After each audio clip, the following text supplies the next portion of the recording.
حاجتين كنا بنعملهم كلنا واحنا صغيرين في المدرسه، مفيش طفل مصري ما عملهاش ابدا ابدا. هما حاجتين كنا بنعملهم بالقلم، بس دماغك ما تسرحش بعيد يا شمال، حاجتين مؤدبين في الفصل.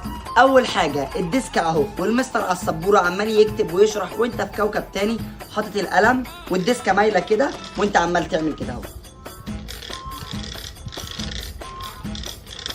ياض ركز في الشرح ياض وبطل هبل. ولا التاني بقى اللي الديسكه بتاعته فيها خط كده اهوت عشان يحطوا فيه القلم، اللبيسه، الحاجات ديت، يفضل ينفخ في القلم بالراحه لغايه ما يوقع القلم في الخط ده كده، هو كسب جايزه نوبل. تاني حاجه بقى كانت بتتعمل بقلمين، ومش حاجه شمال برضك، دماغك بتروح فين يا اخي؟ في ايه؟ دماغك كلها بقت في الوساخه. بقول لك ايه يا زميلي، تلعبني اللعبه اللي هي كده دي؟